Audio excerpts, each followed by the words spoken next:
Assalamualaikum warahmatullahi wabarakatuh. Innal hamdalillah wassalatu wassalamu ala Rasulillah wa ala alihi wa sahbihi wa man tabi'ahum bi ihsan ila yaumil qiyamah. Ikhwan yang semoga Allah rahmati, akhwat yang semoga Allah berkahi, Bapak dan Ibu yang semoga senantiasa diberikan kebaikan oleh Allah. Tidak ada yang penting kecuali adalah syukur kita kepada Allah atas segala kebaikan yang Allah telah berikan dan Allah limpahkan kepada kita. Karena sesungguhnya tidak ada kebaikan dan ketaatan yang terselenggara dalam kehidupan kita bukan karena hebatnya kita dalam iman, bukan pula hebatnya kita dalam takwa, tetapi semua ibadah yang kita selenggarakan dalam hidup, baik itu rukuk, baik itu sujud, ataupun ketika kita mendatangi ilmu, semata-mata karena hebatnya Allah ketika menolong hambanya yang beriman. Inilah yang menjadikan kita bersyukur.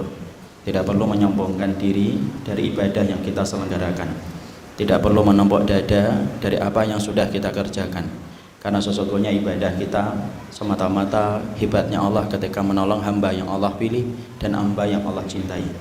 Makanya kita selalu membaca satu ayat 17 kali dalam satu hari, Iyyaka na'budu wa iyyaka nasta'in. Kenapa disebutkan kata nasta'in setelah kita mengucapkan kata na'budu?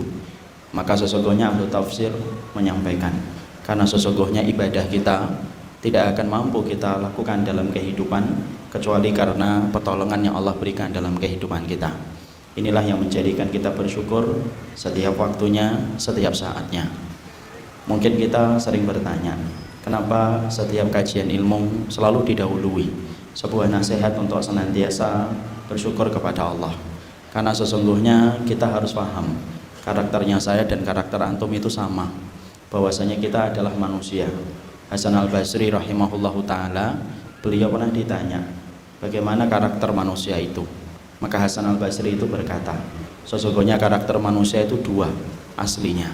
Yang pertama, ya'uddul masaib, suka menghitung-hitung kalau dia mendapatkan cobaan dan musibah. Makanya kita ini kalau sudah menghitung cobaan itu pintar banget. Kita beli handphone kemahalan sedikit, sama tokonya dendam 5 tahun tidak hilang-hilang. Dan itu karena kita ini akuntan paling handal kalau sudah menghitung cobaan dan ujian. Karena itulah yang ada dalam kehidupan manusia. Sifat yang kedua, yang sani'ma rabbihi, suka melupakan besarnya kenikmatan yang Allah telah berikan kepadanya. Makanya kita sering lupa kenikmatan, sampai-sampai ketika kita di kamar mandi pun lupa apa yang kita keluarkan itu pun merupakan dari kenikmatan. Makanya antum paham kenapa kita habis dari kamar mandi membaca Ghufranaka. Padahal kalau kita pikir, kita ngapain di kamar mandi kok tiba-tiba keluarnya istighfar. Ternyata Syekh bin Bas mengatakan keluarnya kita dari kamar mandi membaca Ghufranaka karena banyak di antara kita ini lupa bahwasanya nikmat ketika bahwasanya mengeluarkan kotoran itu merupakan kenikmatan dari Allah. Dan itulah yang menjadi sifat dasar manusia, bahwasanya dia suka lupa, amnesia kalau sudah bicara tentang kenikmatan dari Allah. Makanya majelis ilmu apabila kita selenggarakan itu pengen merubah dari karakter aslinya, dari karakter yang asalnya amnesia terhadap kenikmatan, kita rubah supaya kita menjadi akuntan paling handal untuk menghitung setiap kenikmatan yang Allah telah berikan kepada kita. Dan inilah kesyukuran kita datang dan berkumpul pada majelis ilmu pada kesempatan Duha kali ini merupakan bagian dari upaya supaya kita menjadi hamba Allah yang bersyukur dan kita amnesia terhadap cobaan dan ujian, karena cobaan Allah hanyalah seujung kuku, tetapi kenikmatan yang datang dari Allah itu seluas samudra. Tidak patut apa yang menjadi seujung kuku menghilangkan samudra kenikmatan yang besar yang Allah berikan dalam kehidupan kita. Kepadanya kita bersyukur, kepadanya kita menggantungkan segala urusan dalam kehidupan kita, dan kepadanya kita memohon supaya Allah tidak meninggalkan kita walaupun sekejap mata. Amin insyaallah. Sebelum kita menyampaikan apa yang menjadi tema yang akan kita bahas dalam kesempatan Duha kali ini, saya ingin menyampaikan dan mengkoreksi sebentar. Tapi sebelum saya menyampaikan koreksi saya menyampaikan terima kasih sebesar-besarnya kepada panitia masjid yang telah bersusah payah mengkondisikan takmir masjid Jenderal Sudirman dan para asatid dan para ikhwan-ikhwan yang ada. Maka kalaupun kita tidak bisa membalas kebaikan antum, semoga Allah melapisi keberkahan hidup antum di dunia dan di akhirat. Dan kepada setiap panitia, doa kita dan kebaikan kita mengiringi mereka. Maka setelah kita mengucapkan itu, saya ingin mengkoreksi Tadi ada salah satu ikhwan mengatakan ada ahlul ilmi yang datang.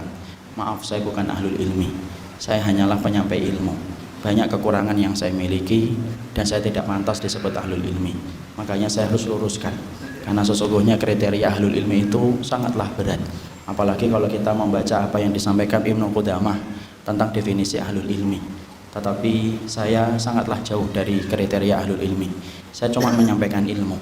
Semoga antum bisa memahami apa yang saya sampaikan, supaya nanti kita saling bertemu dalam kebaikan dan berjumpa dalam kebaikan pula di akhirat kelak nanti, insya Allah. Inilah yang menjadikan kita memahami.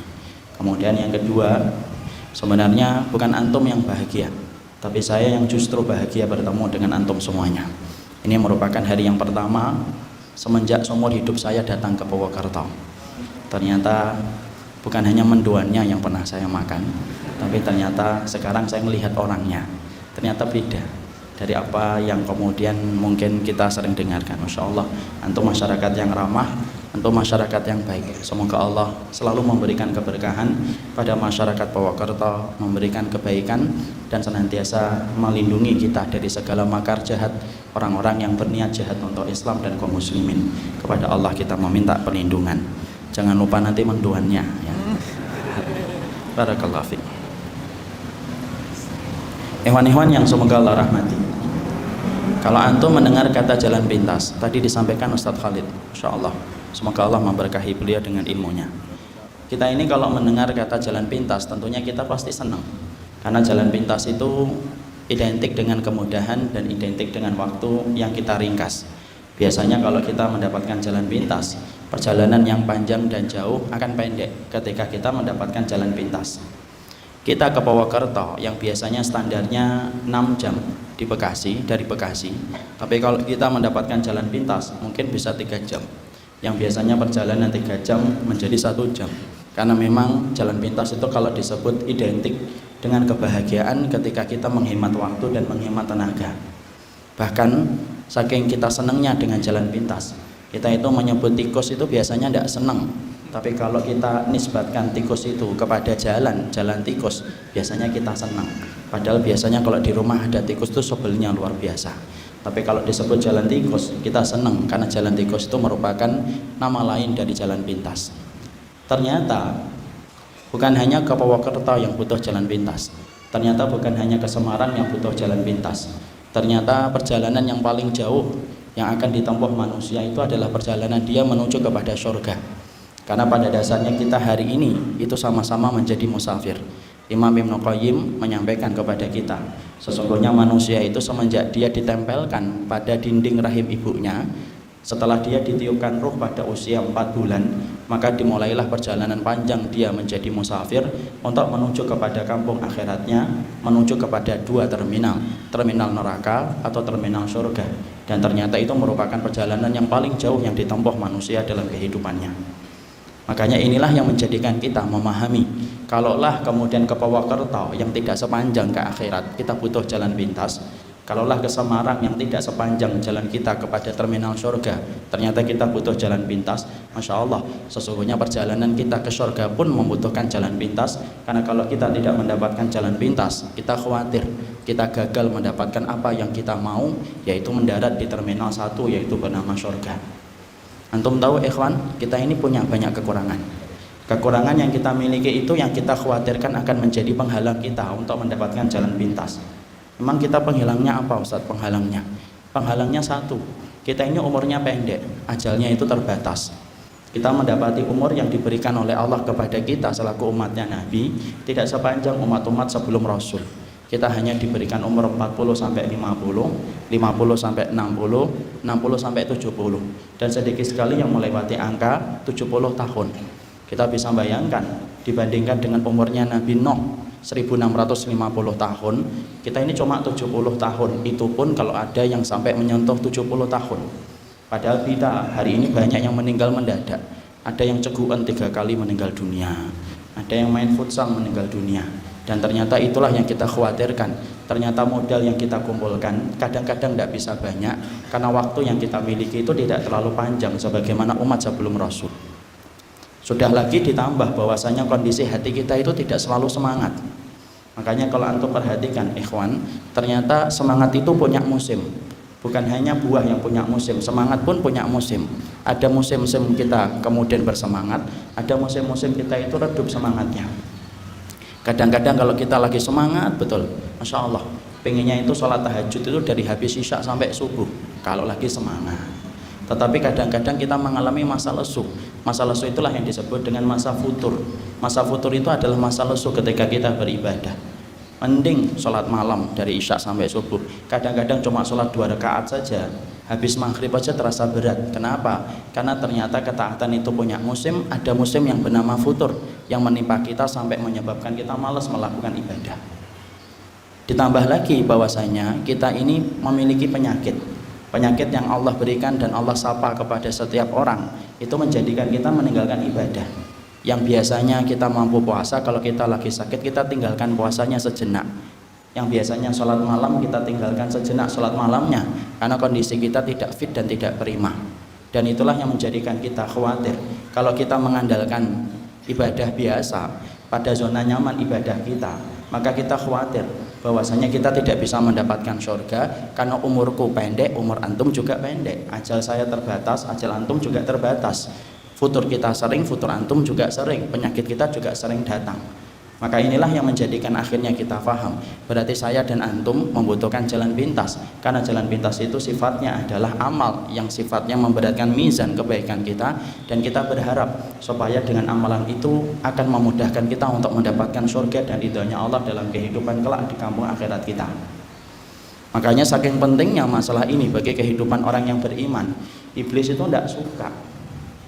Iblis itu paling tidak suka kalau ada orang itu beramal dengan jalan pintas. Iblis itu paling tidak suka kalau kemudian manusia itu beramal dengan amalan yang sifatnya menjadi pemberat mizan kebaikan. Makanya kemudian iblis itu akan melakukan apa saja untuk menggagalkan supaya kita itu melakukan amalan yang sifatnya jalan pintas. Mungkin antum akan bertanya, mosok sih Ustaz? Iya, iblis itu tidak suka. Mana dalilnya bahwasanya iblis itu tidak suka kalau kita melakukan amalan yang sifatnya jalan pintas? Maka dalilnya antum akan dapatkan dalam keterangan yang disampaikan oleh Imam Ibnu Qayyim pula. Imam Ibnu Qayyim itu berkata kepada kita, sesungguhnya iblis itu kalau menggoda manusia itu ada 6 pintu yang semuanya itu jebakan. Jadi di balik 6 pintu yang dipasang oleh iblis itu, maka di baliknya itu ada jebakan. Maka kita kalau akan menguraikan ini nanti akan tahu bagaimana iblis itu tidak suka kalau kita beramal dengan jalan pintas. Apa jebakan yang pertama yang dipasang oleh iblis? Yang pertama syirik. Makanya kemudian kita ini digoda supaya kita ini melakukan kesyirikan. Kenapa ini merupakan pintu gerbang yang pertama yang disenangi oleh iblis? Karena iblis tahu apabila seseorang itu sudah terperosok dalam kesyirikan, batal, terhapus semua amal kebaikannya, tidak ada sisanya di hadapan Allah. Makanya gerbang yang pertama ketika mereka itu menggoda manusia itu apa? Yaitu supaya manusia itu melakukan kesyirikan. Kalau ana dan antum selamat pada gerbang kesyirikan, iblis itu tidak putus asa, dia memasang jebakan yang kedua. Jebakan yang kedua itu apa? Jebakan yang kedua itu adalah memasang ranjau, yang sifatnya dari ranjau itu adalah menjebak kita untuk sibuk dalam perkara yang tidak dicontohkan dan tidak disunahkan oleh Rasulullah SAW, supaya kita sudah sibuk dengan perkara itu, kita tidak sempat melakukan yang benar, dan kita tidak sempat melakukan perkara yang dicontohkan oleh Rasulullah SAW. Kita selamat nih di pintu yang kedua. Iblis itu tidak meninggalkan kita putus asa, bawa koper nangis-nangis, enggak. Tetapi iblis itu tetap kemudian menjebak kita dengan jebakan yang ketiga. Jebakan yang ketiga itu apa? Yaitu adalah kita ini digoda dengan dosa-dosa besar. Makanya dosa-dosa besar itu ngepung dalam kehidupan kita. Antum perhatikan ikhwan, dosa-dosa besar itu strateginya iblis itu gimana? Iblis itu ketika menggoda kita dengan dosa-dosa besar, satu, bagaimana dosa-dosa besar itu dirubah namanya. Dari nama yang dulunya menjijikkan kemudian dirubah namanya dengan nama-nama yang tampaknya tidak lagi menjijikkan, supaya ketika kita tidak lagi memandang jijik dosa-dosa besar itu, akhirnya orang dan manusia itu bisa melakukan dosa-dosa itu tanpa dia sadari. Makanya perhatikan, hari ini dosa itu bereinkarnasi, dia berubah casingnya tetapi bentuknya tetap sama. Yang dirubah itu namanya supaya kita tidak merasa jijik. Contoh Ustaz, oke, contoh kita lihat kan, orang zina sekarang tidak disebut zina, disebutnya apa? ML. Padahal itu hukumnya itu adalah sama zina, tapi kemudian dirubah. Karena kalau disebut zina itu kan kita langsung bergidik bulu kuduk kita ketika mendengar kata zina. Orang homo tidak dipanggil homo hari ini, disebutnya kaum pelangi, kaum LGBT, ya kan? Kalau disebut kaum pelangi kan tampaknya masya Allah pelangi gitu kan, LGBT tampaknya ilmiah. Padahal dulu ketika saya di SD itu menyebutnya itu hombreng, sudah hombreng saja. Dan itu kemudian berubah. Kemudian BTS tidak disebut dengan BTS, sekarang disebutnya apa? Kupu-kupu, atau kemudian wanita kupu-kupu malam. Sehingga kemudian orang itu memandangnya wanita kupu-kupu malam. Kemudian orang tidak merasa jijik. Makanya itulah yang kemudian kita harus pahami, dosa-dosa besar itu merupakan strateginya iblis supaya kemudian menjebak kita, supaya kita terperosok kepada dosa-dosa besar, dirubah namanya, casingnya dirubah, walaupun tetap itu adalah dosa-dosa besar yang sebenarnya itu dibenci dan dimurkai oleh Allah.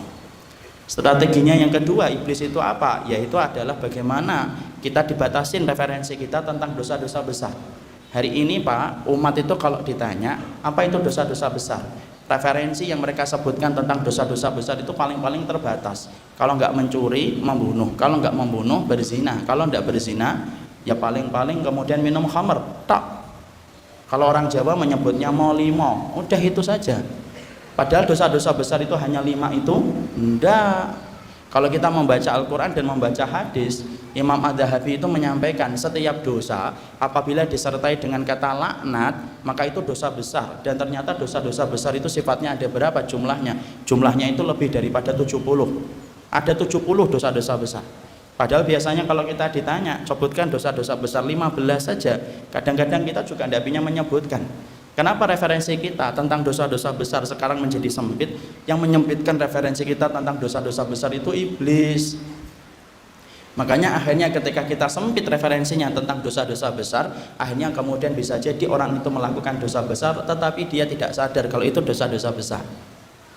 Kalau kita selamat di jebakan yang ketiga, maka iblis itu akan menggoda kita dengan dosa-dosa kecil yang dianggap remeh. Jangan diremehkan dosa-dosa kecil. Dosa-dosa kecil itu sebagaimana Nabi mengatakan, iyyakum wa muhaqqiratid dzunub kama sali qaumin nazalu bi fulatin minal ardi jama'u lahu hataban fa auqadu lahu naron. Perumpamaan dosa kecil itu sebagaimana kamu itu mendapati musafir singgah di satu tempat, kemudian mereka akan bermalam di tempat yang mereka singgahin. Mereka ingin membuat api unggun, mereka mengumpulkan ranting, maka semakin banyak rantingnya semakin besar nyala api unggun yang akan tercipta. Dan sesungguhnya dosa-dosa kecil itu ya kayak ranting yang dikumpulkan musafir ketika akan membuat api unggun. Makanya inilah yang disebut dengan dosa-dosa kecil. Makanya Syekhul Islam itu pernah ditanya, mana yang lebih bahaya, dosa besar tetapi disertai dengan penyesalan, atau dosa kecil tetapi tidak pernah menyesal? Maka Syekhul Islam itu menjawab, dosa kecil yang disesali, dosa kecil yang tidak disesali itu jauh lebih berbahaya daripada dosa besar tetapi disesali, tetapi tidak disesali. Saking bahayanya dosa-dosa kecil. Dan ingat, tidaklah gunung tercipta kecuali karena kerikil dan tanah yang terkumpul. Makanya tercipta gunung. Dan tidaklah dosa besar itu terjadi kecuali karena dosa kecil yang kita kumpulkan, kemudian kita tidak merasa menyesal dan meremehkannya. Kalau kita selamat di pintu jebakan yang keempat, iblis tidak putus asa. Tuh lihat, iblis saja sabar. Makanya antum kalau beriman dan saya beriman itu sabar. Iblis saja sabar. Kemudian iblis itu menjebak kita dengan jebakan yang kelima. Jebakan yang kelima itu apa? Perkara mubah dibuat bagaimana berlebihan. Makanya kita disibukkan dengan perkara mubah. Karena kemudian kalau kita gagal digoda dengan syirik, gagal digoda dengan perkara yang tidak dicontohkan Rasul, gagal digoda dengan dosa besar dan dosa kecil, iblis itu semakin mengendorkan dan semakin melembutkan strateginya supaya kemudian tetap manusia itu gagal untuk memasuki surga. Makanya yang kelima, kita ini digoda supaya kita melakukan perkara mubah yang berlebihan. Contohnya apa perkara mubah yang berlebihan? Banyak. Ngobrol, mubah atau tidak mubah? Mubah. Tapi ngobrolnya dari isya sampai subuh. Nah itu perkara mubah yang berlebihan. Mungkin ada yang berkata, saya tidak pernah ngobrol Ustaz dari isya sampai subuh. Iya, tapi WA-nya online dari habis isya sampai subuh. Sama aja. Itu termasuk perkara mubah yang berlebihan. Dimana kalau kita melakukan perkara itu, itulah yang menjadikan kita habis waktu, habis kesempatan, dan tidak bisa mengerjakan apapun amalnya, disebabkan sudah sibuk dengan amalan-amalan mubah yang berlebihan. Contoh lagi apa? Perkara mubah yang berlebihan. Makan mubah tapi berlebihan. Ke Semarang hanya makan soto, balik lagi ke Purwokerto. Nah, itu mubah yang berlebihan. Mancing Mubah, mancing itu mubah ikhwan. Tapi mancingnya 6 hari 6 malam di tengah lautan, tidak pernah mengingatkan keluarganya, itu perkara mubah, tetapi sifatnya berlebihan. Dan itulah yang kemudian kita dapatkan, sesungguhnya iblis itu yang kelima akan menyibukkan kita dengan perkara mubah yang berlebihan. Kalau kita gagal kemudian digoda dengan pintu yang kelima, iblis itu akan mendekat kita dan menghasut kita dengan jebakan yang keenam. Jebakan yang keenam itu apa? Tadi disibukkan kita dengan amalan yang kecil. Jadi iblis semakin putus asa ini. Makanya kita sudah gagal digoda dengan berbagai macam tahapan tadi, maka yang terakhir itu yang keenam. Apa yang keenam? Yaitu adalah digoda supaya kita sibuk dengan amalan yang kecil tetapi diluputkan dari amalan yang besar. Makanya tadi saya katakan iblis itu tidak suka kalau kita itu beramal yang sifatnya itu jalan pintas. Makanya kita akhirnya apa? Yang keenam iblis itu apa? Menyibukkan kita dengan perkara kecil supaya kita luput dari perkara yang besar. Bagaimana contohnya Ustaz? Banyak. Contohnya adalah ketika misalkan antum ikut taklim, ada saudara antum tidak ikut taklim, dia sholat 2 rakaat, sholat 2 rakaat. Sholatnya itu sunnah, ikut taklimnya itu hukumnya wajib. Tapi dia sibuk untuk kemudian mendahulukan sholat sunnahnya, tetapi meninggalkan yang wajib, taklim. Itu termasuk salah satu contoh, disibukkan dengan perkara kecil tetapi diluputkan dari perkara yang besar. Ibu antum sakit, antum pergi kemana-mana, ibu antum manggil-manggil antum, kesini loh nak rawat ibu, temenin ibu. Tapi antum malah berkata sama ibunya, ndak ibu, saya harus silaturahmi ke teman-teman saya ingin dapat pahala. Betul, antum datang ke teman-teman antum dapat pahala. Tapi ketika antum meninggalkan ibu antum ketika sakit, itu berarti antum meninggalkan pintu gerbangnya surga. Dan itu termasuk di antara jebakan iblis. Dalam konteks peperangan itu pun sama. Ternyata ikhwan antum paham nggak? Ternyata yang mengimpor Ahmadiyah datang ke Indonesia itu adalah Belanda. Dan ternyata salah satu double impactnya sampai ketika Ahmadiyah itu datang ke Indonesia, sampai kemudian orang-orang itu ada yang tidak mau berjuang untuk melawan Belanda, walaupun tidak banyak. Jadi ada sebagian kecil kaum muslimin pada saat sebelum 1945, mereka itu sibuk zikir, masuk masjid, masuk langgar, masuk ke pesantrennya. Kemudian dia berzikir, ibadah zikir itu, tapi dia meninggalkan kewajiban yang lebih besar saat itu ketika Belanda itu menguasai tanah bumi pertiwi. Padahal amalan yang paling utama itu apa? Jihad di jalan Allah. Makanya inilah yang tadi kita sebutkan. Ternyata kita ini butuh jalan pintas supaya kemudian kita bisa memasuki surga. Tetapi kita tidak menafikan bahwasanya iblis itu tidak suka kalau kita itu beramal dengan amalan jalan pintas. Nah inilah yang menjadikan kita harus paham. Berarti anak dan antum membutuhkan jalan pintas karena perjalanan kita ke surga itu jauh, dan kita khawatir kalau kita tidak paham tentang jalan pintas yang diterangkan oleh kitabullah dan sunnah, akhirnya perjalanan kita itu urung kita mendapatkan surga ketika kita tidak mendapatkan jalan pintas dalam kehidupan kita beribadah kepada Allah. Apakah nanti berarti saya itu harus meremehkan amal yang lain? Oh, tidak boleh. Bukan berarti ketika nanti kita bahas jalan pintas kemudian kita meremehkan amal-amal yang mungkin kita tidak kategorikan menjadi jalan pintas. Tetap itu tidak boleh. Karena bagaimanapun yang dinamakan amal itu yang mensyariatkan Allah. Makanya tidak boleh bagi kita meremehkannya, walaupun mungkin itu bukan termasuk jalan pintas. Karena kita paham, karena yang mensyariatkan amal itu dalam kehidupan kita adalah Allah. Makanya kita tetap memprioritaskan jalan pintas kita itu apa, sebagaimana nanti keterangan kita akan peroleh satu persatu, tanpa kita meremehkan amal. Karena tidak boleh seorang mukmin yang mengikuti Rasul untuk meremehkan amal. Jadi analoginya kayak gini ikhwan. Jadi kayak Quran, antum tahu Quran. Al-Quran itu dari alif lam mim sampai minal jinnati wan nas, itu kalamnya Allah. Dicintai oleh Allah atau tidak? Pasti, wong itu kalamnya Allah. Kalamullah wal Al-Quran. Sesungguhnya kalamullah al-munazzal ala abdihi Muhammad al-muta'abbad bitilawatihi, itu Quran. Semuanya dicintai oleh Allah dari alif lam mim sampai minal jinnati wan nas. Tapi ikhwan, kita tidak menutup mata. Ada beberapa ayat dan beberapa surat yang lebih Allah cintai daripada ayat dan surat yang lainnya. Contoh, Allah lebih mencintai ayat kursi daripada ayat yang lainnya. Allah mencintai surat Al-Ikhlas daripada surat An-Naba. Allah lebih mencintai Al-Falaq lebih besar daripada surat At-Takwir. Allah lebih mencintai surat An-Nas lebih besar daripada surat Al-Infitar. Bukan surat Al-Infitor itu tidak dicintai oleh Allah, dicintai. Cuma kecintaan Allah pada surat Al-Infitor tidak sama sebagaimana kecintaan Allah pada surat Al-Ikhlas, Al-Falaq, dan An-Nas. Karena 3 surat itu merupakan surat yang Allah cintai dan Allah berikan banyak keutamaan khusus yang Allah tidak berikan pada surat yang lainnya. Sama amal-amal yang nanti kita sampaikan kayak gitu analoginya. Amal itu lebih dicintai oleh Allah, makanya nanti amal tersebut cepat memberatkan mizan kebaikan kita. Jadi mizan kebaikan kita itu timbangannya itu cepat menjadi berat ketika beramal itu, tanpa kita menafikan amal-amal yang lainnya. Maka contoh gampangnya kayak gini. Misalkan contoh yang paling gampang, analoginya, kiasnya itu gini. Ada suami istri nih. Kemudian suaminya itu ngomong kepada istrinya ketika baru nikah, "Dek, nanti kalau saya sebelum pergi ke kantor tolong buatin sarapan ya. Karena saya pengen sarapan yang dibuatkan istri, karena istri itu kalau masak pasti dengan cinta dan pengabdian." Mana kemudian istrinya, "Ya, bukannya saya itu tidak bisa beli sarapan di warung, bisa beli sekalian warung-warungnya saya juga bisa, tapi saya ingin dibuatin sarapan oleh istri." Ini tipe suaminya agak songong dikitnya. Kemudian istrinya mengatakan, "Siap, Bi, saya akan masakan sarapan itu." Ternyata istrinya bisa masak banyak, masak soto bisa, mendoan bisa, kemudian masak nasi goreng telur mata sapi setengah matang bisa, nasi uduk bisa, kemudian pecel bisa.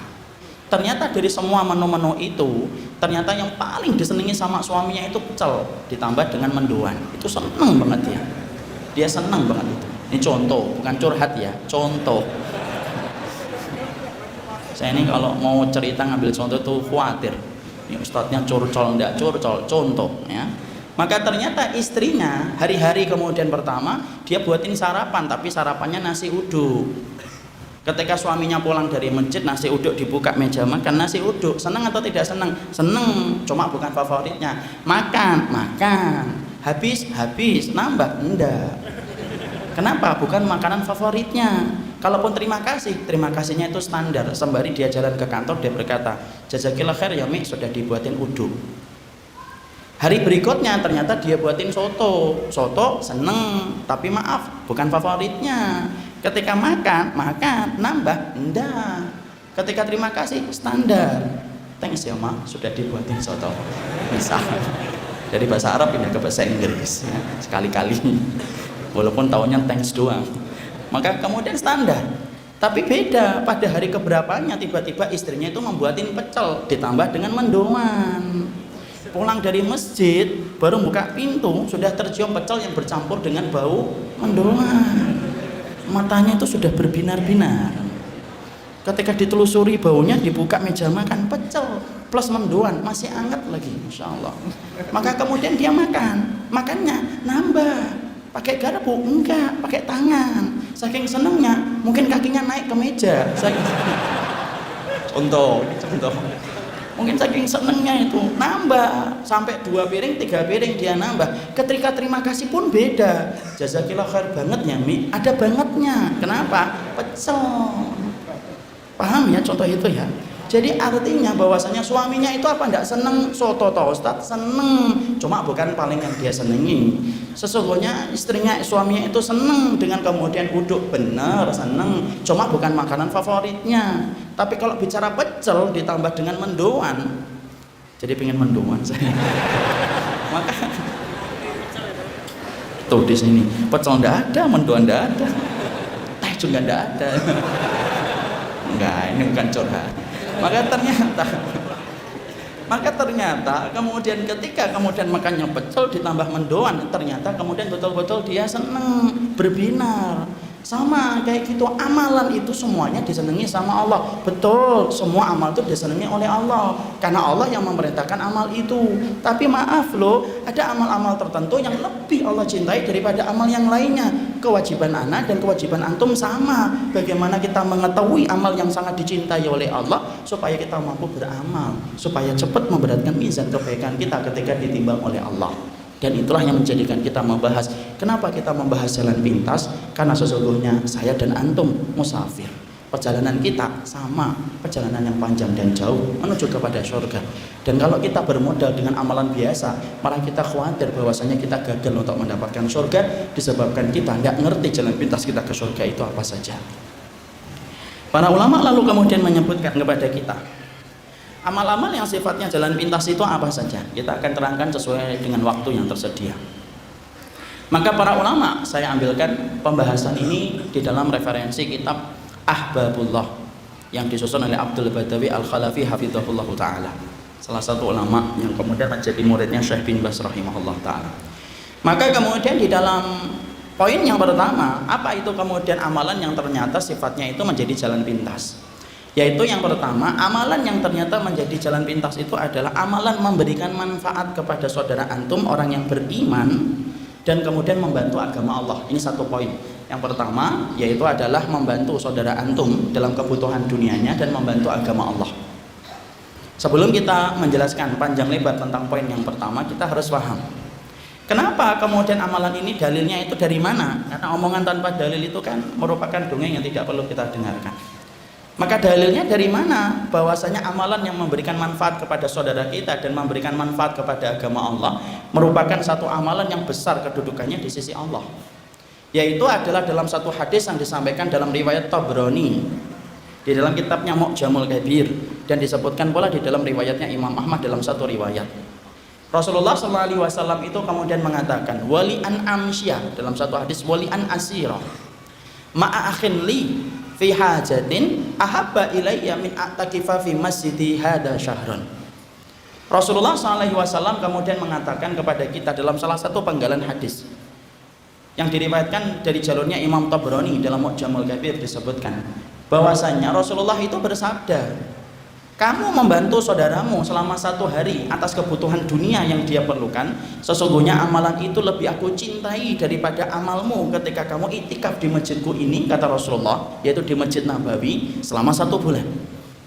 Jadi di situ kita mendapati Rasulullah itu menyampaikan, bersamanya seseorang muslim ketika membantu saudaranya 1 hari atas kebutuhan yang dia perlukan dari saudara itu, maka sesungguhnya manfaat yang kita berikan kepadanya itu lebih dicintai dari Nabi daripada amalan iktikaf di masjidnya Nabi selama 1 bulan. Sekarang kita bedah dulu bagaimana penjelasan para ulama tentang masalah hadis ini. Syekh Utsaimin dalam kitab Riyadhus Shalihin itu kemudian menjelaskan kenapa amalan membantu saudara kita selama 1 hari itu disamakan oleh Nabi dengan amalan iktikaf selama 30 hari. Maka beliau itu mengatakan karena sesungguhnya ketika kita membantu saudara kita atas kebutuhan dunia yang dia perlukan, maka sesungguhnya manfaatnya itu dirasakan orang lain. Adapun ketika kita iktikaf di masjidnya Nabi selama 1 bulan, manfaatnya itu kembali kepada diri kita pribadi. Dan Allah itu paling senang apabila satu amal itu ternyata memberikan manfaat kepada orang lain daripada manfaat itu kembali kepada dirinya sendiri. Padahal coba kalau kita kemudian renungkan sebentar, ikhwan, antum iktikaf selama 30 hari di masjidnya Nabi, antum bisa bayangkan nggak betapa beratnya dan betapa mahalnya amalan itu? Kita bayangkan iktikaf selama 30 hari, Masya Allah, iktikaf 10 hari aja banyak orang yang tidak mampu iktikaf kok. Iktikafnya cuma malam, paginya keluar dari masjid. Yang mana kemudian banyak di antara kita, kalau kita mau jujur, kita ini belum pernah iktikaf 10 hari secara sempurna dari tanggal 20 sampai kemudian terlihatnya hilal. Rasulku dan Rasul antum itu tidak mengatakan 10 hari ikhwan, tetapi Rasulullah mengatakan 30 hari, dan itu di masjidnya Nabi. Mahal atau tidak mahal? Mahal. Kita beli tiketnya sudah berapa ikhwan? Bolak-balik minimal 15 juta hanya untuk bayar tiketnya. Tapi amalan seberat ini ditambah dengan kemudian beratnya ketika kita iktikaf selama 30 hari, ternyata disamakan oleh Nabi. Bagaimana ketika antum mengetuk pintu saudara antum, ketok pintunya rumahnya, kemudian antum sampaikan kepadanya, mungkin dia dalam keadaan sakit, antum ngomong kepada dia, akhi, antum butuh apa hari ini? Ana wakafkan nih diri ana sama antum selama 1 hari. Ente butuh kacang hijau, ayo. Butuh mendoan, monggo. Ente butuh ke dokter, ayo. Maka kemudian saya akan antar antum selama 1 hari ini. Dan kemudian ternyata kalau dia melakukan itu 1 hari saja sebanding dengan 30 hari iktikaf. Makanya kalau kita mempelajari dan merenungi hadis ini ikhwan, di sini kita akan mendapati itu apa? Sesungguhnya agama ini dan sunnah ini yang diwariskan oleh Nabi itu mengajarkan kepada kita bahwasanya Islam itu bukan ananiah. Apa itu ananiah? Yaitu adalah egosentris dan individual sentris, memikirkan tentang dirinya sendiri dan tidak peduli tentang keadaan orang lain. Makanya kalau orang itu sudah taklim lama tetapi ternyata manfaatnya susah dirasakan manfaatnya oleh orang lain, gagal dia. Berarti dia belum paham tentang salah satu tujuan disyariatkannya sunnah dalam kehidupan kita. Makanya sampai-sampai ada ulama terdahulu itu menyampaikan dalam salah satu bentuk asar yang indah. Sampai mereka itu berkata, kun nahron wala takun bi'ron. Sampai mereka mengatakan, kun nahron wala takun bi'ron. Kalau kamu itu jadi mukmin itu jadilah kayak sungai. Dan jangan pernah menjadi kayak sumur. Apa Ustaz sumur dengan sungai? Manfaatnya itu loh akhi. Manfaat sumur dengan sungai itu kan beda. Kalau antum kemudian melihat sumur itu manfaatnya susah untuk diambil akhi. Ketika kita kemudian ingin ngambil airnya harus pakai modal. Modalnya apa? Timba sama pompa. Antum tidak punya timba, tidak punya pompa, wassalam, dia akan naik itu air. Antum liatin aja, dia akan naik dia. Kita pakai renang, mentok. Kita pakai untuk mancing, nggak bisa lah. Mau kemana nak? Mancing di mana? Sumur. Ibunya langsung geleng-geleng, ya Allah, anak saya harus diruqyah ini. Mancing di sumur. Ya kan? Untuk membuang kotoran. Masya Allah satu keluarga marah sih. Itu sumur. Tapi masya Allah beda dengan sungai, kawan. Sungai itu kemudian gampangnya memberikan manfaat. Masya Allah ya, ulama itu kalau sudah melihat sesuatu detail, apa yang luput dari pandangan kita itu dilihat oleh mereka. Itu loh ahlul ilmi itu kayak gitu. Beda dengan sungai, kata para ulama. Sungai itu gampang memberikan manfaat kepada saudara-saudaranya. Dipakai untuk ngambil airnya, tidak usah pakai modal. Antum pakai timba, tidak usah pakai pompa, diketawain orang. Tinggal cawok pakai kemudian tangan, dapat airnya. Pakai renang, monggo. Dipakai nyuci baju, silahkan. Sampai dibuang kotoran saja, kita membuang kotoran di sungai. Sungai itu setia mengantarkan kotoran kita ke tempat yang jauh. Nggak usah dibayangin. Itu sungai, kawan. Makanya kalau orang kemudian sudah memahami tentang ini, masya Allah, betapa indahnya Islam dan betapa tidak ada orang yang sedih di dalam kehidupan Islam kalau orang itu paham ini. Makanya kalau kemudian kita ngaji sunnah kemana-mana, taklim kemana-mana, tetapi ternyata kita susah memberikan manfaat kepada orang lain, tetapi justru kita suka membuat orang lain itu menderita dengan apa yang kita perbuat. Maaf akhi, walaupun antum ilmunya banyak, mungkin antum menyebutkan riwayat, mungkin antum mampu sebutkan kitab, tetapi kalau antum sifatnya adalah membuat orang lain itu menderita dan membuat orang lain itu sedih, nggak paham antum tentang sunnah. Makanya kalau kita perhatikan sunnah itu satu persatu itu asasnya memberikan manfaat. Kalau kita perhatikan, kalau kita jeli memperhatikan semua rata-rata anak tangga dan perintah-perintah dalam kehidupan kita, ketika kita ngikutin ajaran Nabi, kalau kita ngikutin ajaran Nabi itu sifatnya itu salah satu tujuan ibadah itu apa? Memberikan manfaat sama orang. Antum disuruh senyum sama saudara antum dan dikatakan sedekah, tuh manfaatnya kembali sama orang. Kita disuruh untuk berbuat baik sama tetangga supaya tetangga kita mendapatkan manfaat dari kita. Disuruh ngomong yang baik, kalau tidak bisa ngomong diem. Ternyata satu persatu kalau kita renungkan dari semua perintah-perintah yang disampaikan oleh Rasul, sifatnya Rasulullah itu memberikan perintah dalam kehidupan kita itu apa? Sifatnya itu adalah bagaimana kita bisa memberikan manfaat kepada orang. Mau sampai urusan masak saja, sifatnya itu memberikan manfaat sama orang kok. Kalau tidak percaya, baca itu hadis. Ketika Nabi itu mengatakan, idza tabaqta, kalau kamu itu masak, fi makna Nabi. Kalau kamu itu masak daging, kata Rasulullah, fa'aksir maraqah, diperbanyak itu kuahnya.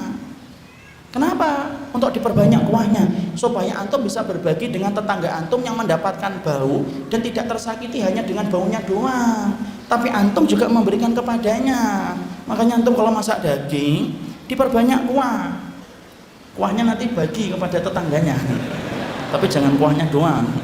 Masak mie rebus, tetangganya dikasih kuah. Lu minyak mana pak? Minyak buat saya.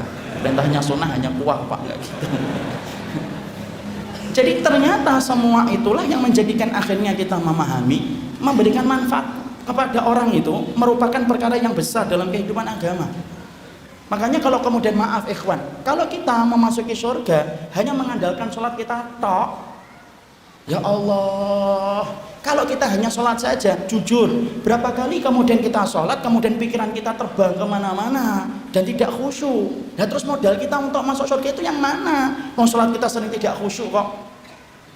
Kalau kita memasuki surga, kemudian hanya modal dengan puasa sunnah, halah, berapa kali kita puasa sunnah itu kemudian hati kita tidak ikhlas. Ria, kadang-kadang tidak kita sadari kan, puasa sunnah pagi-pagi, puasa sunnah siang-siang, yang lain pada makan, kita bukannya pengen makan, kita cuma pengen ditanya, kok enggak makan Ustaz? Iya, shaim. Kalau nggak ditanya sedih, ya Allah nggak ada yang tanya, orang kan nggak tahu kalau saya puasa loh tuh kan. Bukan berarti nanti kalau antum puasa sunnah kemudian antum akhirnya bohong, enggak, saya cuma nyampaikan jaga niat itu susah. Makanya kalau kita hanya mengandalkan puasa sunnah tok, ternyata bahwasanya kita juga menyadari ternyata menjaga niat itu susah dan sulit. Nah terus yang mana? Kalau kita mengandalkan kemudian masuk ke surga itu hanya bermodal sedekah kita tok, maaf ikhwan, berapa kali anggaran kita untuk sedekah itu kalah dengan anggaran kita ketika kita membeli gadget yang mahal. Ya terus yang mana?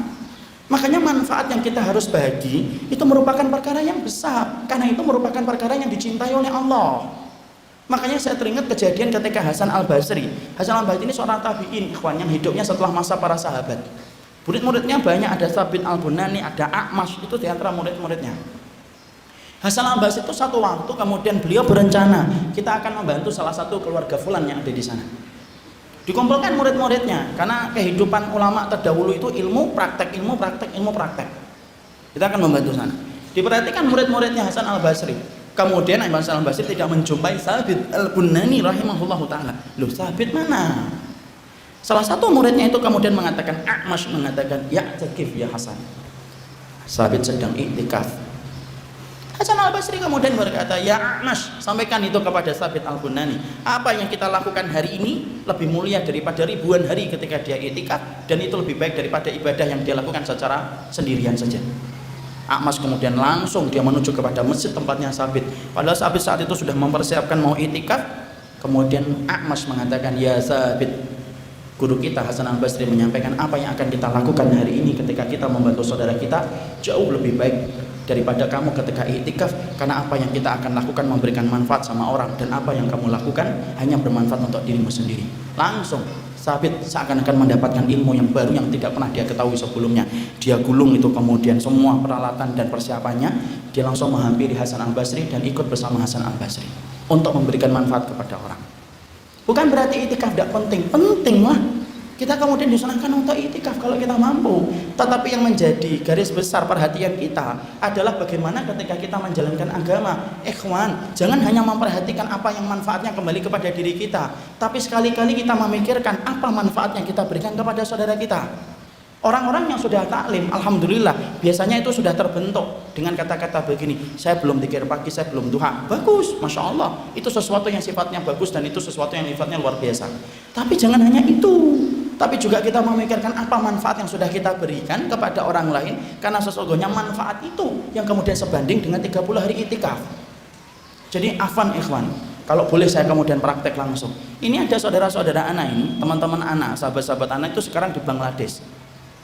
Mereka kemudian sedang menunggu para pengungsi dan ngurusin pengungsi supaya mereka makan, mendapatkan kemah yang layak, mendapatkan tempat yang layak. Anak-anaknya disembuhkan dari trauma, dari segala macam pemandangan bengis yang mereka lihat. Ada yang 10 hari, ada yang 20 hari, ada yang 1 bulan ikhwan. Yang namanya relawan itu Masya Allah, tidak enak, risikonya banyak. Mereka contohnya misalkan pergi 10 hari saja. Antum kalikan 30 ikhwan, 10 hari kali 30, 10 hari kali 30 sama dengan 300 hari. Berarti kalau ada teman kita pergi membantu saudaranya ini di Bangladesh, contohnya yang konkret, kemudian dia pergi Senin, Selasa, Rabu, Kamis, Jumat, Sabtu, Ahad, Senin, Selasa, Rabu, Kamis sudah bersama lagi dengan keluarganya, ikhlas dia melakukan itu karena Allah, itu sebanding dengan 300 hari itikaf. Padahal kalau kita bayangkan 300 hari itikaf itu berat atau susah? Berat ikhwan. Antum mampu nggak 300 hari itikaf, sholat, zikir, puasa, tidur, bangun, sholat lagi, zikir lagi, puasa, sampai 300 hari. Dan itu bukan sesuatu yang gampang. Kenapa ya Ustadz kita tidak pernah kepikiran tentang amal itu, tetapi sering kepikirannya amalan sholat duha kita saja, sering kepikiran zikir paginya saja. Ya karena sesungguhnya tadi saya sampaikan, kan tadi kita menyampaikan iblis itu tidak suka ketika kita beramal yang sifatnya itu amal itu merupakan jalan pintas. Makanya Masya Allah, itulah yang menjadikan kita akhirnya memahami. Tolong ikhwan perhatikan, sesungguhnya kehidupan kita ketika kita ingin mengharapkan surga tetapi kita minus memberikan manfaat kepada orang lain, maka sesungguhnya kita jauh dari surga. Karena sesungguhnya amal kita begitu susah untuk diberatkan mizan kebaikannya ketika kita jarang memberikan manfaat kepada orang. Ya, makanya saya tuh ingat kan, ada salah satu ikhwan, ini kisah nyata. Antum tahu nggak, jarak Bintaro dengan Bekasi itu cukup jauh, sekitar hampir 50 kilo. Kalau perjalanan lancar itu hampir 40 menit. Kalau macet itu bisa sampai 1 jam sampai 2 jam lebih. Ada itu ketika saya baru pindah ke Bekasi sekitar 5 tahun yang lalu, tiba-tiba saya ditelepon malam-malam. Sabtu malam Ahad saya ditelepon. Ketika ditelepon beliau mengatakan, "Ustaz, besok ngajar di mana?" Kemudian saya sampaikan besok itu ngajar ada 6 tempat yang saya ajar. Lalu kemudian apa ini? Ada. Masya Allah. Padahal saya cuma contoh ya. Masya Allah. Saya malah penasaran ada mendoannya enggak ini. Sudah Ustaz, kalau Insya Allah beliau memberikan manfaat ini lebih baik daripada itikaf kamu tadi. Masya Allah. Saya minum dulu gitu, menghargai beliau yang sudah susah payah. Alhamdulillah akhirnya ada teh. Sampai mana tadi? Saya ada teman saya, ada kemudian salah satu jamaah nelfon saya. Kemudian beliau bertanya, "Ustadz, besok Ustadz mau kemana?" Saya bilang, "Saya taklimnya banyak akhi. Saya taklimnya besok ada 6. Tidak apa-apa Ustadz, saya antar." "Tidak usah akhi, tidak apa-apa. Saya dengar ikhwan yang dampingin antum nyetir pulang kampung." "Iya, lagi pulang kampung ada urusan." "Tidak apa-apa Ustadz." Saya bilang sama beliau, "Tidak usah akhi, kalau antum mau ngantarkan saya, antum antarkan saya dari subuh. 3:30 subuh antum siap apa di depan rumah saya?" "Siap insya Allah Ustadz." Saya pikir biasa, mungkin tidak jadi. Kemudian saya tutup teleponnya, tidur, saya istirahat. Pagi jam 3 sudah bangun persiapan untuk kajian subuh, karena hampir tiap hari ada kajian subuh. Kemudian mempersiapkan, kemudian 3:30 pagar saya itu dikotak, tek. Saya buka tirai kamar tamu, ternyata beliau sudah ada di depan saya, di depan rumah saya. Masya Allah, saya bayangkan ini orang ini bangunnya jam berapa, mungkin 2:30, mungkin jam 2. Maka kemudian perjalanan dimulai dari subuh, kemudian duha, kemudian duhur, sampai kemudian malam. Sepanjang perjalanan hari itu selalu saya tanya, "Antum kenapa sih dampingin saya akhi? Emang antum nggak ada hari libur aja? Bersama keluarga ada Ustaz. Istri antum nggak marah, antum nemenin saya? Enggak. Anak-anak nggak butuh abinya? Butuh Ustaz. Semuanya sudah saya kondisikan." Dan tidak pernah membuka jawaban dan kartu kenapa dia saat itu hari itu menemani saya selama 1 hari. Sampai selesai itu akhi, selesainya itu jam 9:30, pulang ke Bekasi jam 11, setengah 11 sampai rumah. Setengah 11 sampai rumah, dia harus balik lagi ke Bintaro, padahal perjalanan 1 jam. Maka setengah 12-an lebih dia sampai. Saat itu belum ada WA, masih BBM. Kemudian dia BB saya, "Alhamdulillah Ustaz sudah sampai di rumah." Qadarullah saya belum tidur, saya baca. Ketika beliau tahu saya masih terjaga belum tidur, ditelepon. Kemudian beliau berkata, "Semoga Allah terima ya Ustaz amal kita hari ini. Amal antum dakwahnya diterima, amin. Amalan saya nemenin antum diterima ya Ustaz, amin." Saling mendoakan akhir kali. Maka kemudian beliau akhirnya membuka kartu. "Ustaz, kenapa saya menemani antum hari ini? Saya teringat Ustaz hadis yang disampaikan dalam riwayatnya Ibnu Umar, bahwasanya membantu saudaranya selama 1 hari itu lebih baik dari itikaf selama 1 bulan. Saya Ustaz belum pernah haji, saya belum pernah umroh. Kalaupun saya ditakdirkan mati muda Ustaz, saya ingin banget ketika saya mati muda, saya pernah mencicipi bagaimana rasanya amalan itikaf selama 30 hari. Di ujung telepon itu saya tidak bisa komentar apa-apa. Saya cuma mikir satu saja, orang ini jatuh cinta sama surganya. Makanya sampai semua usaha dilakukan untuk menembus bagaimana dia bisa sampai ke surga. Kita, ikhwan, saya ngambil cerita ini seiring dengan doa saya kepada beliau untuk menggambarkan kepada kita, Masya Allah, hal-hal semacam ini nih yang sering kita lupa dalam perjalanan kita dalam kehidupan. Kita memperhatikan taklim, bagus. Kita memperhatikan kajian, mumtaz, subhanallah dan Masya Allah. Tapi terkadang kita lupa manfaat apa yang kita bisa berikan kepada saudara kita. Padahal itu merupakan salah satu amal yang sangat dicintai oleh Allah. 1 hari sebanding dengan 30 hari itikaf. Itu baru membantu saudara. Apalagi membantu agama Allah. Membantu agama Allah itu termasuk salah satu amalan yang besar.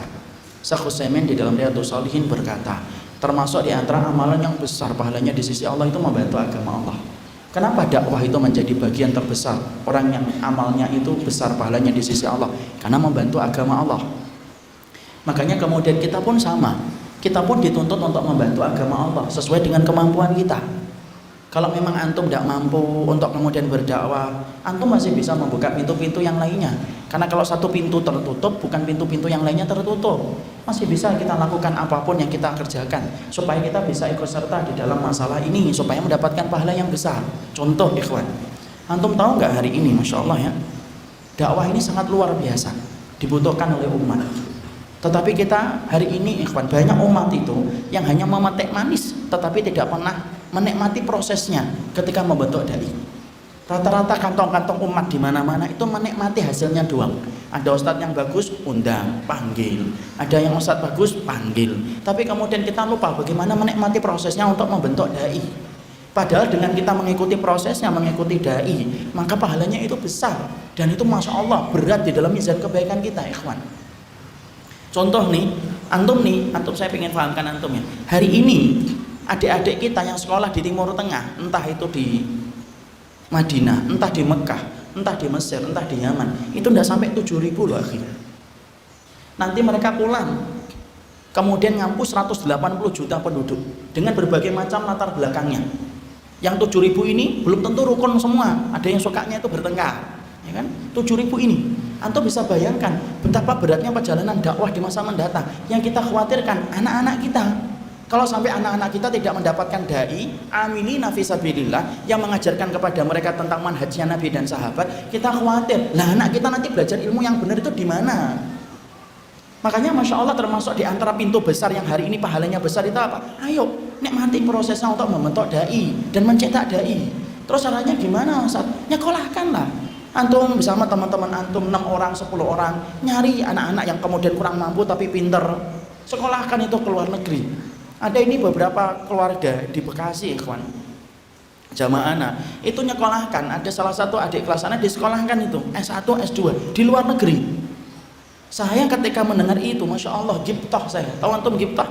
Gibtah itu iri hati, betul. Saya bayangkan pahalanya. Kalau membantu saudara kita 1 hari saja sebanding dengan 30 hari itikaf, apalagi membantu salah satu anak dan hambanya Allah untuk kemudian mempelajari agama Allah supaya nanti menjadi dai, itu pahalanya sebesar apa kalau ditimbang? Ya kan? Yang di sana menghafalkan Quran, yang di sini dapat pahala. Walaupun yang di sini cuma hafal 3 surat yang terakhir. Yang di sana menghafalkan hadis, yang di sini dapat pahala. Walaupun yang di sini cuma hafal hadis inamal a'malu binniyat. Itu pun tak bisa melanjutin lagi.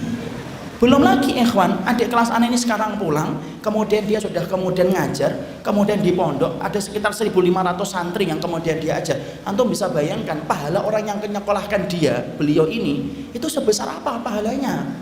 Itu ibarat sungai yang bersambung dengan lautan. Antum tahu nggak berapa yang dibutuhkan untuk kemudian ketika kita nyekolahkan anak-anak kita nanti ke sana? 1 bulannya kira-kira butuh 1,5 sampai 2 juta. Kita kan mampu bareng-bareng gitu 100 orang kalau memang uang kita sedikit, 10 orang kalau uang kita lebih, kita sekolahkan mereka, pulang nanti jadi dai, kemudian disuruh ngajar di sini, menjaga masjid Jenderal Sudirman di sini. Kalau kemudian ustadznya berhalangan, dia yang kemudian menjadi mercusuar ilmu bagi umat. Itu kan pahalanya tidak pernah berhenti, ikhwan. Dan ternyata kita itu tidak pernah mikirkan sejauh itu. Seringnya kita pikirkan puasa sunnah, betul, bagus, teruskan, jangan pernah berhenti. Yang kita pikirkan sholat duha, betul, bagus, jangan berhenti. Tapi memikirkan agama Allah itu merupakan kewajiban kita juga. Dan itu merupakan bagian dari kewajiban kita untuk menjaga agama ini dari segala macam kerusakan. Kenapa kita tidak pernah kepikiran sampai ke situ ya Ustaz? Kan tadi saya sudah ngomong, iblis itu tidak suka kalau kita itu beramal dengan jalan pintas. Akhirnya disibukkan dengan amal-amal itu saja. Dan kemudian kita sudah merasa dengan itu nanti akan masuk surga. Loh, kita ini tidak paham surga. Surga itu Nabi itu mengatakan, ala inna sil'atallahi ghaliyah, ala inna sil'atallahi al jannah. Nabi itu bersabda, Sesungguhnya barangnya Allah itu mahal banget, dan barang Allah itu surga.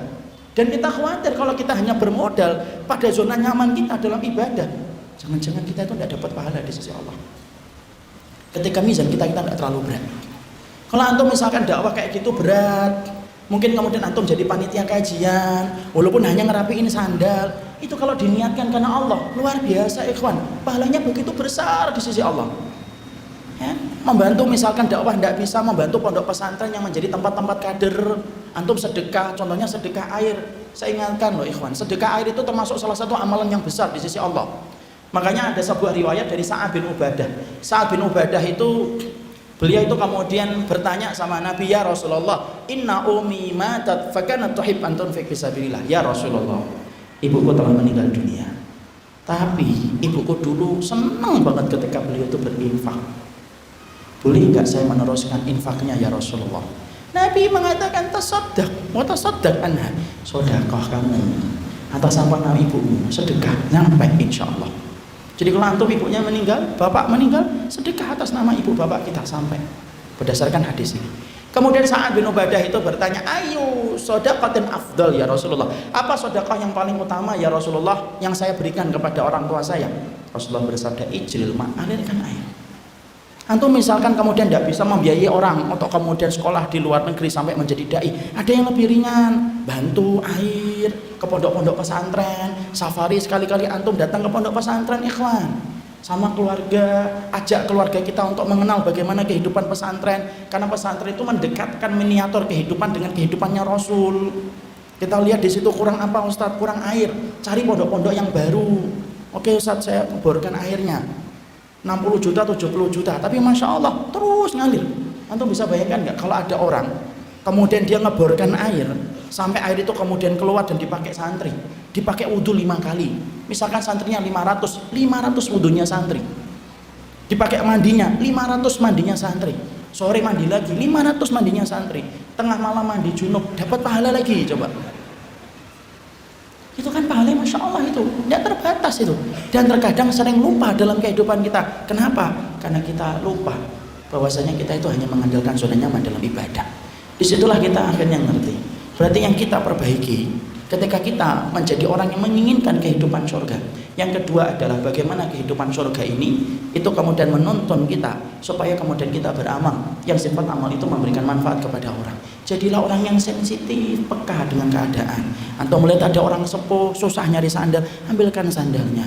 Bisa jadi ada amalan yang kita remehkan semacam itu karena manfaatnya kembali kepada orang. Justru amalan itu menyelamatkan kita ke surga. Karena kita tidak pernah tahu di antara amal kita yang kita lakukan itu mana yang akan menyelamatkan kita dari neraka. Itu yang pertama. Kemudian yang kedua, amalan yang sifatnya itu merupakan jalan pintas kita ke surga. Para ulama lalu kemudian menerangkan kepada kita amalan yang kedua, yaitu adalah amalan yang sifatnya mampu menjadi jalan pintas kita ke surga, yaitu adalah amalan mencintai orang yang beriman secara zahir dan batin dan berakhlak dengan akhlak yang baik kepada mereka. Jadi orang yang mencintai orang yang beriman, tulus dia mencintai orang yang beriman, dan kemudian ketika dia mencintai orang yang beriman, dia memperlihatkan komitmennya terhadap akhlak, memperlihatkan akhlaknya yang baik kepada orang yang beriman, maka itu termasuk salah satu di antara amal yang memberatkan mizan kebaikan. Kita bicara dulu dalilnya. Dalilnya ada dua. Kalau kemudian dalil yang pertama tentunya kita paham, ma min syai'in yudha'u fil mizan athqalu min husnul khuluq. Tidak ada perkara yang paling berat ketika ditaruh di dalam mizan kebaikan seseorang manusia nanti ketika ditimbang kecuali yang paling berat itu akhlak. Dalil yang kedua yaitu adalah menjelaskan tentang keutamaan mencintai orang yang beriman. Mencintai orang yang beriman itu Bapak dan Ibu besar keutamaannya. Maka kita akan bahas bagaimana dalilnya yang disampaikan dalam riwayatnya Imam Ahmad. Rasulullah SAW pernah dalam satu ketika beliau sedang bersama dengan para sahabatnya. Maka Rasulullah SAW ketika bersama dengan para sahabatnya, tiba-tiba Nabi lagi ngobrol, sejenak beliau berhenti dan berkata, ya telak fikum rajulun min ahlil jannah. Ini bentar lagi ada laki-laki penduduk surga yang akan muncul. Ternyata yang muncul itu laki-laki Ansor, datang kepada majelisnya Nabi. Ketika datang kepada majelisnya Nabi, kemudian dia bergabung. Laki-laki Ansor itu Pak jenggotnya basah, nenteng sandal dengan tangan kirinya, bergabung dengan Nabi. Lalu kemudian dia bergabung dengan para sahabat yang lainnya. Insya Allah ya, antum bisa bayangkan kalau Nabi ngabarkan kita penduduk surga itu kayak apa. Makanya Masya Allah gembira betul kalau dikabarin dengan penduduk surga. Kalau kita kalau dikabarkan penduduk surga, oh sudah cuti kita dari amal ya. Nggak ngaji antum, enggak, kan saya penduduk surga ya kan? Maka kemudian beliau laki-laki Ansor itu datang bersama Rasul. Hari berikutnya kemudian Rasulullah SAW itu kemudian ngobrol lagi di tempat yang sama.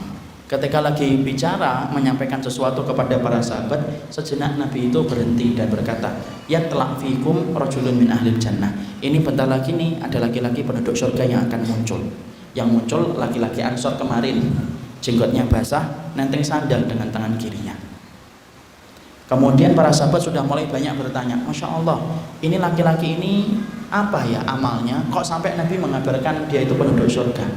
Ternyata hari yang ketiga sama, Nabi tiba-tiba di tempat itu kembali dan tiba-tiba Nabi itu berkata, ya telak fikum ya rajulun min ahlil jannah. Ya telak fikum, akan muncul menghampiri kalian, yaitu laki-laki salah satu di antara penduduk surga. Dan yang muncul itu Pak, laki-laki yang kemarin selama 2 hari berturut-turut yang muncul sampai bergabung dengan Nabi.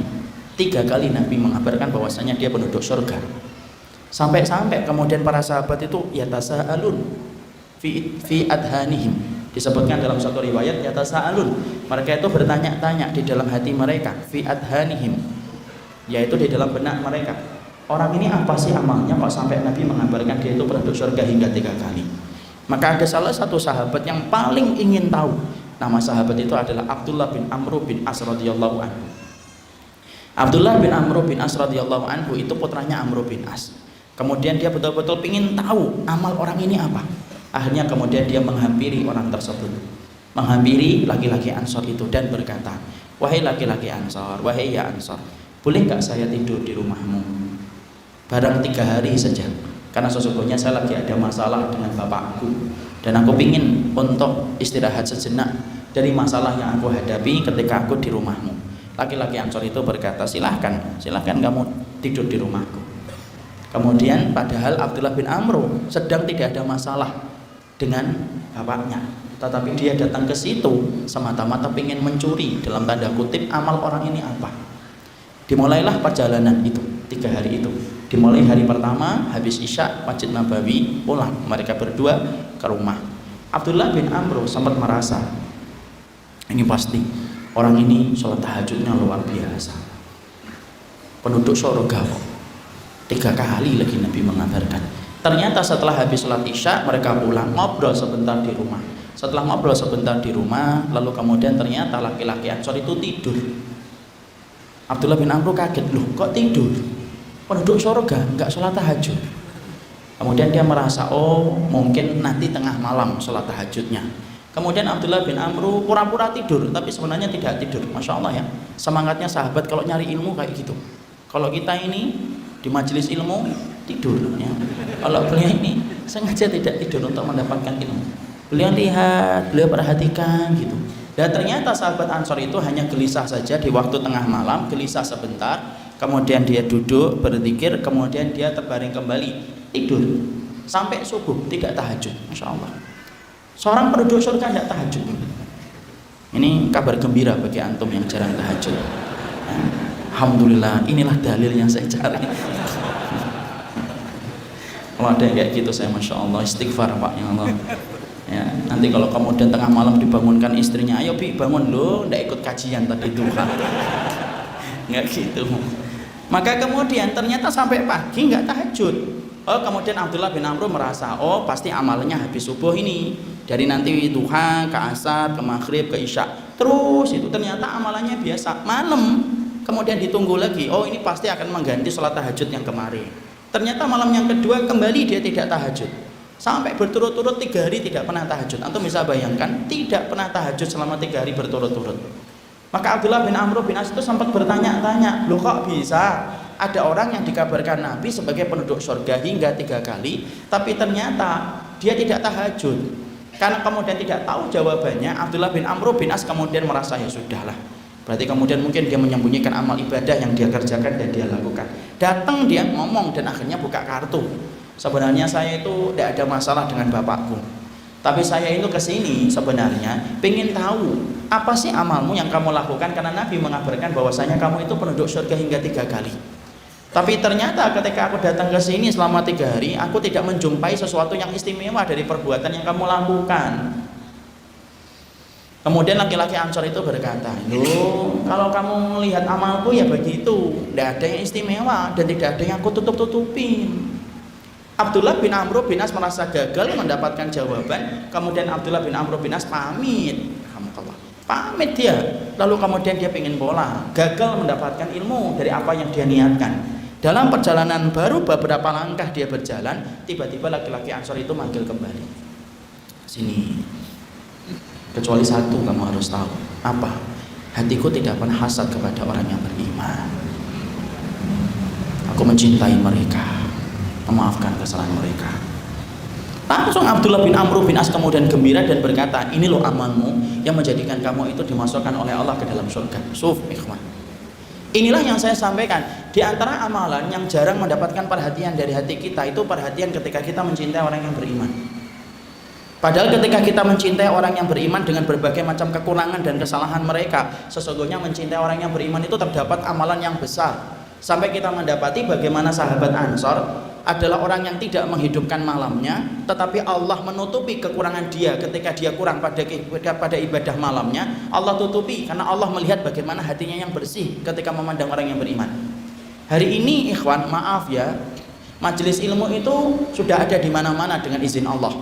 Sudah kayak jamur di musim hujan, sudah kayak gorengan itu di pinggir jalan. Tapi kemudian mendapati hati seorang mukmin, hati seorang ikhwan yang hatinya bersih memandang orang yang beriman itu susah luar biasa. Karena apa? Karena ternyata hari ini kita begitu gampang untuk membenci orang yang beriman karena alasan-alasan yang tidak syar'i yang kita miliki, dan terkadang itu menjadi pembenaran atas apa yang kita lakukan ketika membenci orang yang beriman. Padahal tahukah kita kehidupan umat dari umat terdahulu, dari salaful ummah, di antara amalan yang luar biasa yang dilakukan oleh mereka itu apa? Yaitu adalah kehidupan akhlak mereka itu luar biasa. Dan salah satu yang paling menonjol dalam kehidupan akhlak para ulama terdahulu itu apa? Kebersihan hatinya ketika memandang orang yang beriman. Makanya saya akan sampaikan ya kisahnya Ibrahim An-Nakhai. Ibrahim An-Nakhai itu salah satu ulama besar. Tapi tahukah kita Ibrahim An-Nakhai itu matanya rabun, akhi. Matanya itu rabun. Tapi dia ulama besar, tinggal di Kufah. Muridnya banyak. Tapi rabun. Karena kita paham ya, banyak ulama yang mereka itu kemudian diuji dengan penglihatan. Maka ada salah satu muridnya yaitu Ibrahim An-Nakhai, namanya Sulaiman bin Mihran.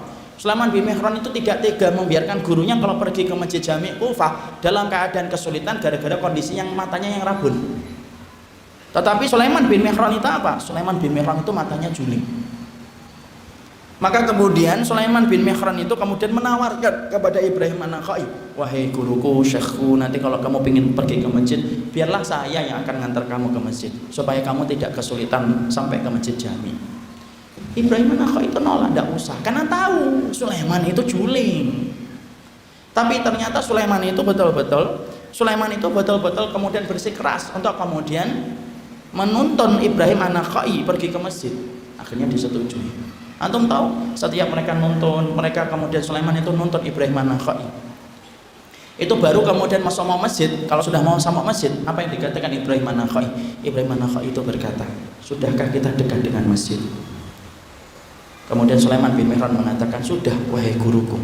Kalau sudah, tolong kamu pindah ke pinggir ya, seberang jalan. Jangan kelihatan orang kalau kamu itu sedang menonton aku. Sulaiman kan kaget. Kenapa? Wahai Ibrahim An-Nakhai, wahai Abu Imran, namanya itu lakabnya Abu Imran. Kenapa kunyahnya itu Abu Imran? Kenapa saya tidak boleh nonton kamu sampai ke masjid? Jangan.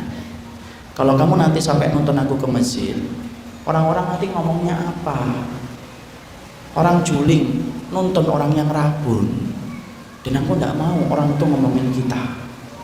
Kemudian yang mulai Sulaiman bin Mihran itu berkata kepada gurunya, da'hum, biarkan saja kalau mereka ngomongin kita tuh, ya biarin aja, tidak apa-apa wahai guruku, kita akan dapat pahala. Transfer mereka pahala ke kita dan kita transfer dosa ke mereka kalau mereka tuh ngomongin kita di belakang kita. Ibrahim An-Nakhai marah, Pak, suaranya keras, dan dia berkata kepada Sulaiman muridnya, naslam wa yaslamun khairum min an-nukjar wa ya'saman. Dengerin ya Sulaiman, kita selamat mereka selamat, itu lebih aku cintai daripada kita yang selamat dan mereka mendapatkan dosa gara-gara kita. Pindah kamu ke samping sana. Insya Allah. Sulaiman tertegun dan dia tidak menyadari bahwasanya gurunya luar biasa, hatinya bening ketika memandang orang yang beriman. Itu loh yang kita harus pahami. Apa yang disampaikan Rasul dalam kehidupan kita yang paling penting itu apa Pak? Salah satunya kehidupan akhlak. Dan salah satu di antara bentuk kehidupan akhlak itu yang paling penting itu apa? Mencintai orang yang beriman. Makanya kemudian Abdullah bin Mubarak itu berkata apa? Kami mempelajari ilmu 20 tahun. Kami mempelajari akhlak 30 tahun. Ruwayyim itu sampai ngomong kepada anaknya. Ruwayyim itu salah satu ulama salaful ummah itu sampai ngomong, ij'al ilmaka daqiqan waj'al adabaka ij'al ilmaka milhan waj'al adabaka daqiqan.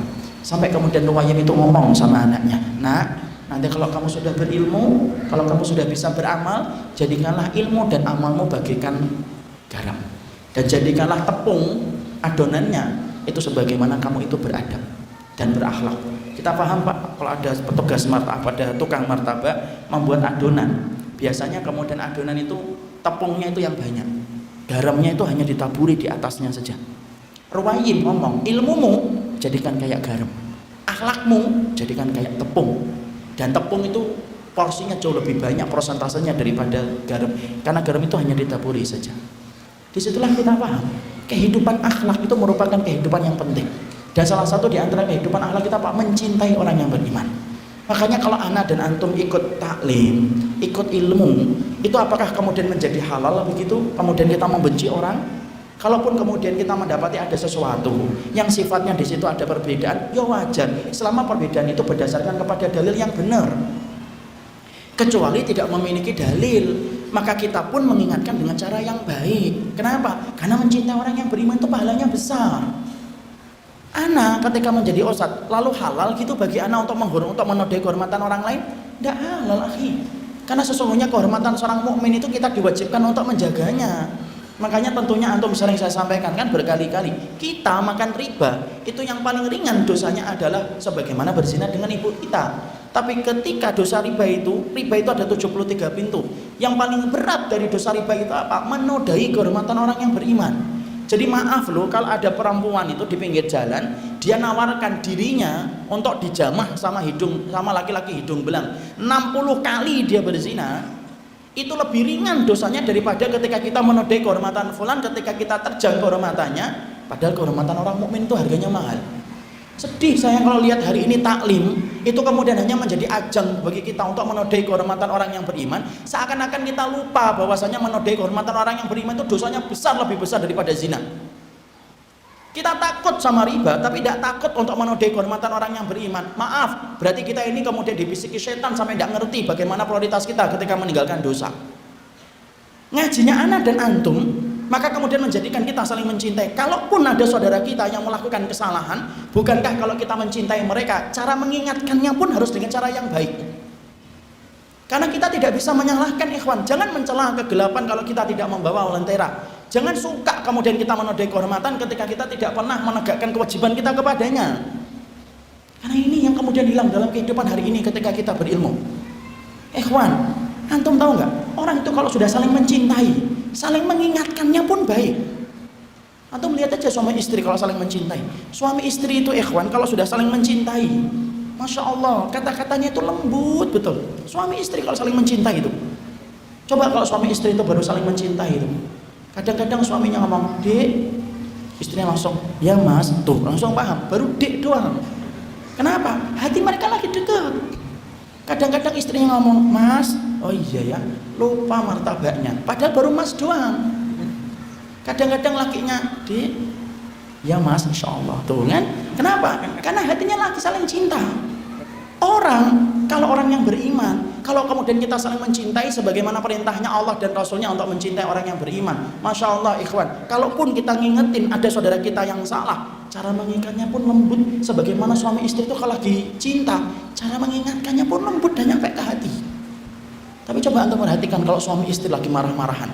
Suami istri itu lagi marah-marahan, ikhwan, Masya Allah, suaranya keras bertengkar itu, sampai kedengeran, sampai 20 rumah. Lu yang di dalam rumah tidak kedengeran.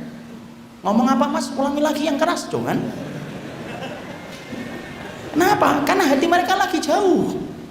Makanya inilah yang menjadikan kita memahami betul.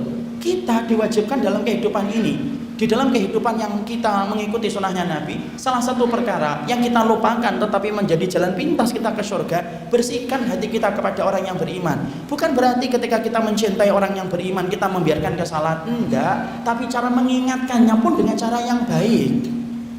Hari ini Masya Allah, antara satu taklim dengan taklim yang lain kadang-kadang bermusuhan, sampai kemudian kita dihujat kehormatannya, dinodai kemudian kehormatannya. Pada seorang mukmin itu dijaga kehormatannya. Antum tahu kenapa kalau kita akan memulai puasa hanya dibutuhkan satu saksi yang melihat hilal? Ketika Idul Fitri hanya 2 saksi yang melihat hilal, cukup untuk menandakan besok Idul Fitri. Tapi antum tahu berapa banyak yang dibutuhkan saksi kalau kita akan mengatakan saudara kita berzina? Berapa orang saksi, ikhwan?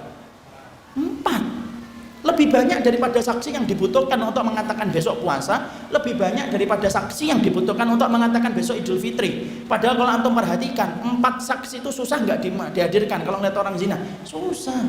Bisa nggak kita bayangkan 4 orang gitu, bareng-bareng jenggotnya panjang tuh, Masya Allah tuh. Biasanya 2, yang 2 diajak nggak mau. Kenapa Allah itu sampai mensyaratkan 4 saksi? Karena semangatnya Islam itu menutup dan menjaga kehormatan orang yang beriman. Makanya Masya Allah lah, kita pingin saling mencintai ikhwan. Orang kafir hari ini sudah terlalu banyak, itu kemudian mendolimi kehidupan kita. Antum, ini kalau kita keadaannya kayak gini, saling membenci, saling menghujat terus menerus, kita ini kalau dihadapkan orang Suriah itu akan ngomong ke kita, tega banget ya kalian itu ya, kita dibunuhin tiap hari, wanita kami diperkosa, malah kalian asik untuk bertengkar satu dengan yang lainnya. Orang Rohingya yang kalau melihat kita, mungkin mereka akan protes, sempat-sempatnya kalian bertengkar, padahal kami sedang menghadapi musuh yang mereka tidak punya peri kemanusiaan kepada kami. Kawan, mencintai orang yang beriman itu merupakan salah satu amalan yang besar, tapi luput dari perhatian kita hari ini. Saya ambilkan contoh ya, ini terakhir penutupnya. 2 tahun yang lalu atau 3 tahun yang lalu, mungkin antum masih ingat, dulu puasa Arafah kita itu sempat beda. Ada yang mengikuti puasa Arafah karena mengikuti wukuf yang ada di Mekah, di mana saat itu tanggal 9 Dzulhijjahnya mereka lebih duluan daripada kita, karena mereka kelihatan hilal dan kita menggenapkan, yaitu bulan Dzulqa'dahnya. Kemudian hari itu terjadi perbedaan. Ada yang mengambil miqat zamani, ada yang mengambil miqat makani. Miqat zamani itu apa? Dilihat waktunya. Kalau kita di sini waktunya tanggal 9 besok, ya kita puasa Arafahnya besok. Ada yang mengatakan miqat makani. Miqat makani itu apa? Ngambil tempat. Kalau yang di sana wukuf, ya kita puasa Arafah. Saya masih ingat betul. Ada satu grup itu, sampai masing-masing mereka punya kecenderungan masing-masing. Ada yang mengatakan mengambil miqat zamani, ada yang mengambil miqat makani. Masing-masing punya dalil. Khairlah insyaallah. Tapi yang saya pernah sedihkan, bagaimana orang yang mengambil 2 pendapat ini bertengkar, ikhwan. Yang mengambil miqat zamani kopas panjang, miqat makani kopas panjang, debat. Tidak ketemu, Masya Allah. Keluar dari grup, live group. Yang satu teman debatnya itu keluar, tidak terima, ikut live group juga dia. Sampai kemudian adminnya ikut-ikutan live group ya. Sampai kemudian kita berpikir, Masya Allah, puasa Arafah hukumnya sunnah, mencintai orang yang beriman hukumnya wajib. Kita malah kemudian membela sesuatu yang sifatnya sunnah mustahabbah, tapi meninggalkan yang wajib. Makanya ada salah satu di antara hal, ini penutupnya, yaitu Syekh bin Baz. Syekh bin Baz itu, beliau itu ketika habis rukuk sedekap. Ada sebagian ulama yang ketika habis rukuk lurus, yang sedekap namanya qabd, yang lurus namanya irsal. Beliau termasuk orang yang memegang pendapat kalau habis rukuk itu sedekap. Ketika beliau membela, apa hujahnya beliau dan dalilnya beliau? Panjang dalilnya beliau sebutkan dalam kitabnya. Di akhir kitabnya ada sebuah tulisan yang membuat saya jatuh cinta kepada beliau. Beliau berkata, kalau kamu pengen lurus setelah ruko, silahkan, bagi antum dalilnya. Kalau ana setelah ruko, maka saya sedekap, bagi saya dalilnya. Sebagaimana dari halaman pertama sampai halaman yang terakhir, saya menyebutkan dalilnya. Tapi ingat, antum sedekap atau antum lurus itu mustahab, itu sunnah. Adapun mencintai orang yang beriman itu hukumnya wajib, dan semoga yang wajib tidak hilang dengan perkara yang mustahab. Jadi disitulah kita memahami, inilah yang harus kita perhatikan. Yang kedua, amal yang sifatnya menjadi jalan pintas kita ke surga, berakhlak yang mulia, mencintai orang yang beriman. Itu yang kedua. Apa yang ketiga? 4, 5, 6, 7 dan 8. Ada 8 ikhwan. Tapi waktu jualah yang membatasi. Saya sudah disampaikan waktu tinggal 10 menit lagi. Ini pun disampaikan 15 menit yang lalu. Jadi saya kira cukup. Karena kalau majelis ilmu itu terlalu lama, banyak setannya, kata para ulama. Para ulama mengatakan idza talal majlis fakana li syaitan nasibu. Majelis ilmu itu kalau terlalu lama, banyak setannya. Makanya majelis ilmu itu gak usah terlalu panjang. Kok bisa Ustaz? Iya. Yang asalnya khusyuk, lama-lama ngantuk. Yang asalnya nggak melihat jam, melihat jam. Yang asalnya tidak ke kamar mandi, ke kamar mandi. Yang biasanya tidak batuk-batuk, batuk-batuk. Makanya sebelum antum batuk-batuk, ya kita cukupkan kajian kita dalam kesempatan hari ini. Semoga Allah memberikan keberkahan atas apa yang kita kaji. Barakallahu fikum. Ini yang dapat kita sampaikan dalam pertemuan kali ini. Senang sekali bertemu dengan antum, bahagia bertemu dengan antum. Semoga Allah memberikan kebaikan kepada kita, saling mencintai karena Allah, memaafkan kekurangan, dan semoga kita bersama-sama menuju kepada ridhanya Allah. Ini yang dapat saya sampaikan atas nama panitia, atas nama yang lainnya saya mohon maaf kalau ada banyak kekurangan dan kesalahan. Jazakallah khair pula kepada Ustadz Khalid yang telah membantu kita dan telah memberikan mukadimah yang luar biasa. Kepada beliau saya serahkan kembali acaranya.